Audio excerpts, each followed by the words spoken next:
In this video we're going to be talking about traits and multiple inheritance. So what is a trait? So a trait is like an abstract class with a key difference that a class can extend multiple traits but only one class. A trait also defines a type. There is no constructor in a trait because you cannot really construct an object which has a type of a trait, so you always need a class which extends this trait. And you can inherit from multiple traits. A class can extend multiple traits. So this is an alternative way of organizing this. In C++, you can just extend from multiple classes. So you can have multiple superclasses. This is not the case in Scala, and this is why you need traits. So the word trait means a property or an attribute. So if you have a class, means a group of things. So maybe a dog or something. So dogs have the trait that they have a tail. This is sort of the vocabulary usage here. So let's look at an example of this. So here's a trait tail, and notice that dolphins have a tail and they also have sonar. And sonar is also a trait here. We define some frequency. And notice that the dolphin extends two traits, namely tail and sonar. And a bat also extends sonar, and they also have another trait, namely that they're winged. So notice here that we need traits because we cannot really make a good superclass of bats and dolphins which also has sonar. This is because evolutionary bats and dolphins developed sonar independently. So there is, in evolutionary terms, there is no superclass which of bats and dolphins which has sonar. The youngest common ancestor of bats and dolphins did not have sonar. But we can use traits to model this. And notice here in the wing thing that we can also define default implementation in traits. So here, for example, if we have the fly speed in kilometers per hour, then we can also define the kilometers per hour. Kilometers you travel in a number of hours like this. So this is the default implementation given in the trait.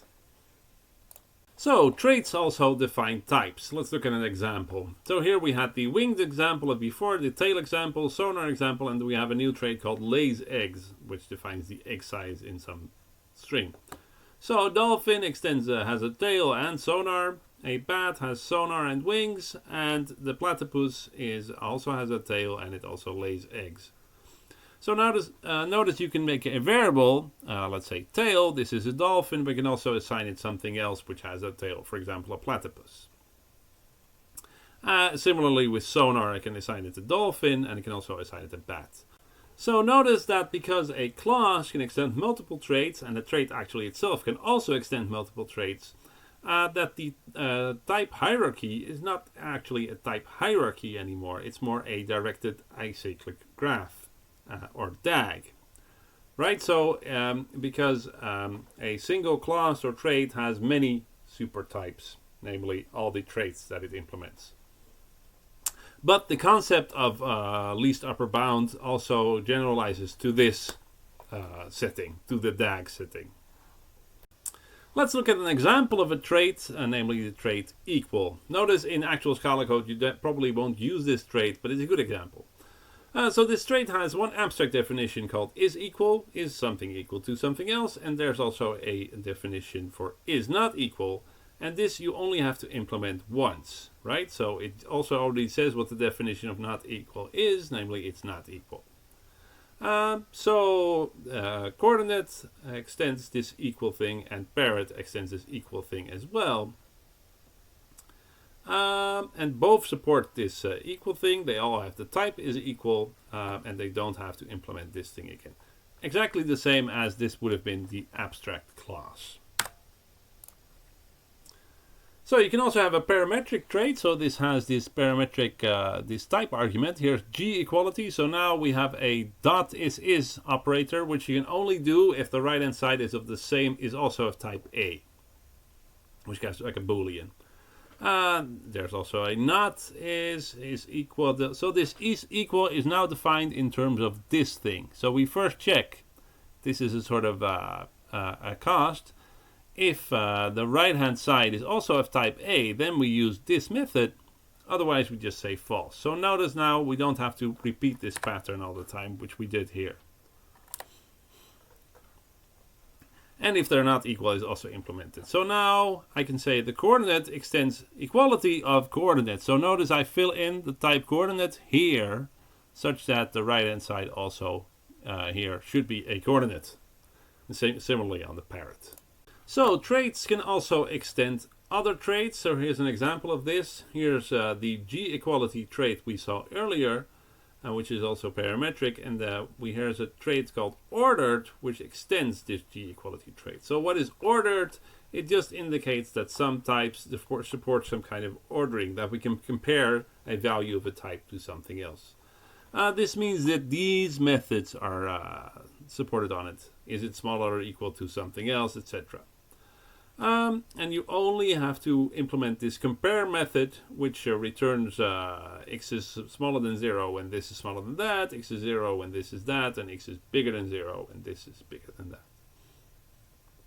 Notice that we implement this equality thing, which supported this equality thing, equality method, which we provide the implementation of this method already by saying it's if the compare method gives 0. The other things are already implemented as well, and they're also final. Notice that also the not equals, which is from G equality, will already also be provided for you if you extend this trait. So you only have to implement this compare thing, then you will get the this thing, the not equals, smaller than equals, bigger than equals. All of this will come for free.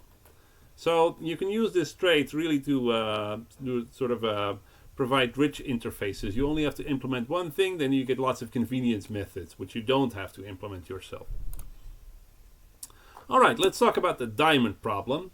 So the diamond problem occurs when we have some form of multiple inheritance. So let's suppose that A, B, C, and D are traits. And suppose we have a method X in A, and it's overridden in A, and it's overridden by B and C, but not in D. Right? So there's a method X here, and the implementation is overridden here as well as here. So which one will D have now? So this is called the diamond problem because of the shape of this. So earlier on, when talking about dynamic dispatch, we discussed that if you have some method, let's say in animal, and this method is overridden in cat, then when we call this method, we will always take the deepest implementation, right? So we will take the implementation in cat. We won't use the implementation in animal. In this trait setting, there's a similar rule, but it's a bit more complicated because now you can extend multiple things. So this inheritance diagram becomes more complicated.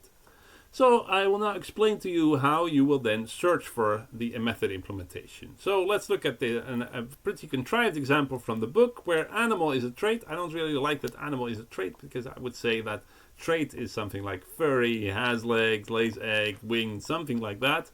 This fits more with the vocabulary. But anyway, it's a good example nevertheless.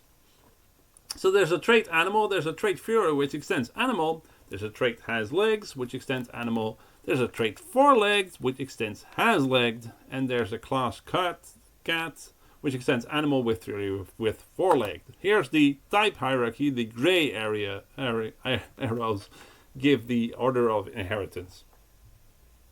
So cat inherits from four-legged, and four-legged inherits from has-legs.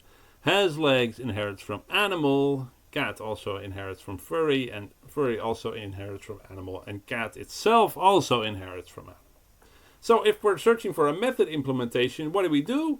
We take the deepest first and the last trait first. So from cat, we start with cat, then we go to the last trait, four-legged. Okay, we stay here. So four-legged inherits from has-legs, which is deeper, so the amount of steps is more or is equal as with furry. So we go up here. We don't go to furry because we were already here. So it's the last trait first, so we stay here.